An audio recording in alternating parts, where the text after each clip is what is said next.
అలాగే విశాఖ నుంచి మా సీనియర్ కరెస్పాండెంట్ ఖాజా కూడా సిద్ధంగా ఉన్నారు. ఖాజా, గతంలోనే సృష్టి టెస్ట్ బేబీ సెంటర్ వ్యవహారం అంతా బయటపడింది కొన్ని సంవత్సరాల క్రితం. అయితే లేటెస్ట్గా ఇన్ని సంవత్సరాల తర్వాత మళ్ళీ ఇప్పుడు మనం సృష్టి గురించి మాట్లాడుకుంటూ ఉన్నాం.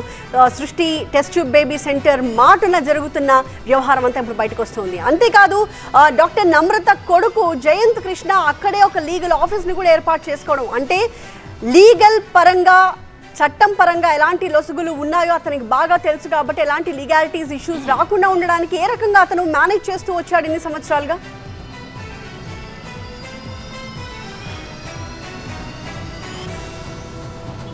ఖచ్చితంగా ఇది సరోగసి పేరుతో ఒకవైపు మోసాలు చేస్తూనే ఒకరికి పుట్టిన బిడ్డ మరొకరికి అప్పగించి అది సరోగసి పేరుతో దాన్ని కప్పిపుచ్చే ప్రయత్నం చేస్తున్నారు ఒకవైపు. మరోవైపు ఎవరైతే ఈ విషయం తెలిసి బయటకు వస్తూ ఉన్నారో బాధితులు, వారు వస్తే ఒకవేళ వారిని బెదిరించేందుకు సొంత కుమారుడిని ఒక లీగల్ అడ్వైజర్ నియమించుకొని అతని ద్వారా బెదిరింపులకు పాల్పడుతున్నట్టు ఇప్పటికే హైదరాబాద్ పోలీసుల విచారణలో తెలిసింది. అక్కడే ప్రత్యేకంగా సృష్టి ఫెర్టిలిటీ సెంటర్లోనే ప్రత్యేకంగా అక్కడ ఒక ప్రత్యేక సెంటర్ కూడా ఏర్పాటు చేసి అక్కడే ఈ వ్యవహారాలన్నీ నడుపుతున్నట్టు తెలుస్తుంది. అయితే గతంలో అంటే 4 ఏళ్ల క్రితం విశాఖ కేంద్రంగా ఒక భారీ వ్యవహారం అయితే వెలుగులోకి వచ్చింది. సరోగసి పేరుతో చైల్డ్ ట్రాఫికింగ్ చేస్తున్నట్టు సృష్టిపై పోలీసులు కేసు నమోదు చేసి వాళ్ళు పోలీస్ స్టేషన్లో కేసులు కూడా నమోదయ్యాయి. ఈ కేసుల్లో డాక్టర్ నమ్రతతో పాటు పలువురు ఏజెంట్లు అలాగే ఈ సెంటర్ల నిర్వాహకుల్లో కొంతమంది సిబ్బందిని కూడా పోలీసులు అరెస్ట్ చేసి జైలుకు పంపారు. అప్పట్లో ఈ ఐవీఎఫ్ సంబంధించిన ఈ సృష్టి ఫెర్టిలిటీ సెంటర్కి సంబంధించిన లైసెన్స్ కూడా రద్దు చేశారు.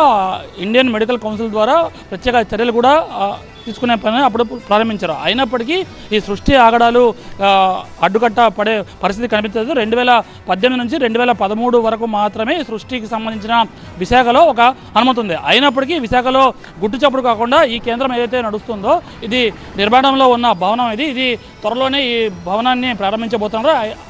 ఇప్పటికే 5th, 6th ఫ్లోర్లలో ప్రత్యేకంగా ఒక క్లినిక్ సెంటర్ను పెట్టి ఇక్కడే ప్రత్యేకంగా టెస్టులు నిర్వహించి ఎవరెవరైతే వస్తారో వారికి ఇక్కడే కౌన్సిలింగ్ చేసి దీని కేంద్రంగానే మొత్తం వ్యవహారం నడుపుతున్నట్టుగా హైదరాబాద్ పోలీసులు ప్రాథమికంగా విచారణ తెలిసింది. దీంతోపాటు ప్రధాన మోడస్ ఆపరెండి ఏ విధంగా ఉంటుందంటే ఎవరైతే ఆ పిల్లలు లేని దంపతులు ఉంటారో వాళ్ళని టార్గెట్ చేయడం, కొంతమంది ఏజెంట్లను నియమించుకుంటారు. మరోవైపు వారి సరోగసి చేసే విధంగా మరొకరికి ఎవరైతే అవాంఛిత గర్భధారణ పిల్లలు వద్దనుకుంటారో గర్భం దాల్చిన తర్వాత వారిని టార్గెట్ చేసేందుకు మరికొంతమందిని ఏజెంట్లను నియమించుకుంటారు.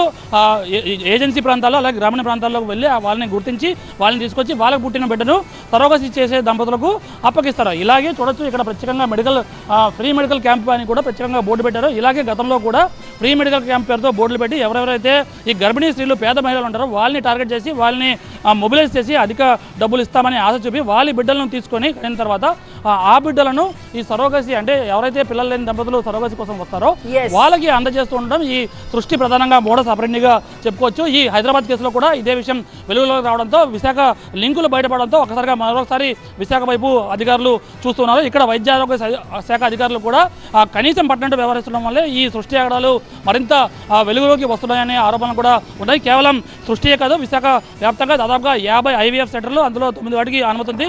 మిగతా వాటికి కూడా ఎన్నెన్ని అనుమతులు ఉన్నాయో కూడా ఆరా తీయాల్సి ఉంది. Thank you Khaja.